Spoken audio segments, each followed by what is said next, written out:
കേരളത്തിലെ ഡിപ്പോകളിൽ ഏറ്റവും ശോചനീയാവസ്ഥയുള്ള ഒരു ഡിപ്പോ, എല്ലാ ഡിപ്പോകളും ഏകദേശം ഇതുപോലെ തന്നെയാണ്. പക്ഷേ ഏറ്റവും മോശം ഡിപ്പോയിൽ ഒന്നായിട്ട് പാലക്കാട് ഡിപ്പോ മാറിയിരിക്കുകയാണ്. ഇവിടെ പുതിയ ബിൽഡിങ്ങും കാര്യങ്ങളൊക്കെ വന്നു, ഒരുപാട് ഫണ്ട് അതിനുവേണ്ടി ചിലവഴിച്ചു. പക്ഷേ അടിസ്ഥാന സൗകര്യം ഒരുക്കുന്ന കാര്യത്തിൽ അത് തീർത്തും പരാജയപ്പെട്ടിരിക്കുകയാണ്. കാരണം ഇവിടെ ജീവനക്കാർക്ക് പണിയെടുക്കാനുള്ള യാതൊരു വിധത്തിലുള്ള സൗകര്യവും നമ്മുടെ ഈ പാലക്കാട് ഡിപ്പോയിലില്ല. ഇപ്പോൾ നമ്മൾ ഈ ദൃശ്യങ്ങൾ കാണുന്നത് ഈ ചളിയിലൂടെ ബസ് കയറി വരുന്നു. ആ ചളിയിൽ കടന്നല്ലേ ഈ ജീവനക്കാർ? അതെ, ഈ ചളിയിൽ കടന്ന് പണിയെടുക്കുന്നത് മാത്രം ജീവനക്കാരുടെ ബുദ്ധിമുട്ടും അതുകൂടാതെ തന്നെ ബസ്സുകൾക്കും ഒരുപാട് മെയിൻ്റനൻസ് പ്രശ്നം വരുന്നുണ്ട്. കാരണം ആ കല്ലും കട്ടയൊക്കെ ആയിട്ട് കിടക്കുന്നതിൽ കൂടെയാണ് ബസ്സുകൾ അങ്ങോട്ടും ഇങ്ങോട്ടും മാറ്റുന്നത്. ആ മാറ്റുന്ന സമയത്ത് ബസ്സിൻ്റെ ടയറിന് പ്രശ്നങ്ങൾ വരും, അതുപോലെ തന്നെ ലീഫ് സെറ്റ് പ്രശ്നം വരും. ഇങ്ങനെ ബസ്സിൻ്റെ ഡാമേജും ഡിപ്പോയിൽ കൂടുകയാണ്. അതുപോലെ തന്നെ ജീവനക്കാർ നിരവധി പേരാണ് ഈ ഗ്യാരേജിൽ തെന്നി വീണിട്ടും അങ്ങനെയൊക്കെ പരിക്ക് പറ്റിയിട്ട് മെഡിക്കൽ ലീവിൽ എടുത്ത ആളുകൾ.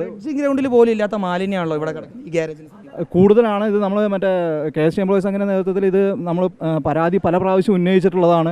അങ്ങനെ ഒന്ന് രണ്ട് പ്രാവശ്യം ഇവിടെയുള്ള കുറച്ച് മാലിന്യങ്ങൾ നീക്കം ചെയ്തിട്ടുണ്ടായിരുന്നു. പക്ഷേ ഇപ്പോഴും ഒരു മഴ വന്നു കഴിഞ്ഞാൽ അല്ലെങ്കിൽ ആ തരത്തിലൊരു അവസ്ഥ വന്നു കഴിഞ്ഞാൽ ജീവനക്കാർക്ക് വളരെ ബുദ്ധിമുട്ടാണ്. നമുക്കിവിടെ നടക്കാൻ തന്നെ അർപ്പമാണ്. ഇവിടെ കടന്ന് എങ്ങനെ നിങ്ങൾ ജോലി ചെയ്യുന്നത്?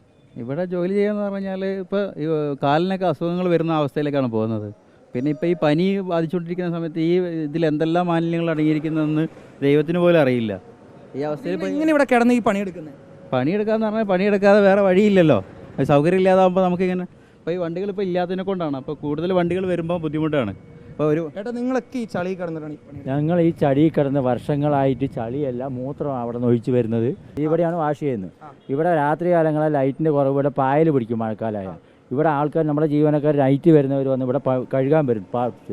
അവിടെ വഴിക്ക് 3 പേര്. ഇവിടെയാണ് ബാത്റൂം. മേലെ ഗാരേജിൽ പുറകിൽ ആൾക്കാർ മൂത്രം ഒഴിക്കും. മഴ വന്നാൽ അത് ഒഴുകി താഴേക്ക് വരും. അത് മൊത്തത്തിൽ മൂത്രം ഒഴിക്കും. ഇവിടെ 3 ജീവനക്കാർ വീണ്. ഇവിടെ അവർ 3 ആളിൽ ഒരാളിപ്പോൾ ഹോസ്പിറ്റലിൽ വീട്ടിൽ റെസ്റ്റായി കിടക്കുക, കൈകാലം ഒടിഞ്ഞിട്ട്. കണ്ടില്ല ഇതിൻ്റെ കോലം കണ്ടോ? അതാ ഈ കാണുന്നതാണ്. അരുൺകുമാർ, ഇവിടെ എങ്ങനെയാണ് വീഴാതിരിക്കുക? അത്രയും ചളിയും മൂത്രവും അടിഞ്ഞിട്ടുള്ള ഒരു പ്രദേശമാണ് ഇവിടെ. ഇവിടെയാണ് ഈ KSRTC ബസ്സുകൾ ഈ ജീവനക്കാർ ഇവിടെ കഷ്ടപ്പെട്ട് ഇവിടെ വെച്ച് വാഷ് ചെയ്യുന്നത്. ഇവിടെ വെച്ച് അപകടങ്ങൾ തുടർക്കഥയാണ് എന്നാണ് ജീവനക്കാർ പറയുന്നത്. ഇപ്പോഴും നിരവധി ജീവനക്കാർ ഇപ്പോഴും ആശുപത്രിയിലും അതുപോലെ തന്നെ വീട്ടിലും ചികിത്സയിലാണ്. ഇവിടെ എന്തോ ഒരു ഇതിൽ ഇവിടുത്തെ വേസ്റ്റിനിടയിൽ ഒരു കരിമ്പ് ഉൾപ്പെടെ ഇവിടെ മുളച്ച് കിടക്കണം. നമുക്ക് ആ ദൃശ്യങ്ങളിൽ തന്നെ കാണാം. വളരെ ഒരു ദുരവസ്ഥ നിറഞ്ഞ രീതിക്ക്, മാലിന്യങ്ങൾ കൊണ്ട് നിറഞ്ഞ രീതിക്കാണ് പാലക്കാട്ടെ ഈ ഗ്യാരേജ് ഉള്ളത്.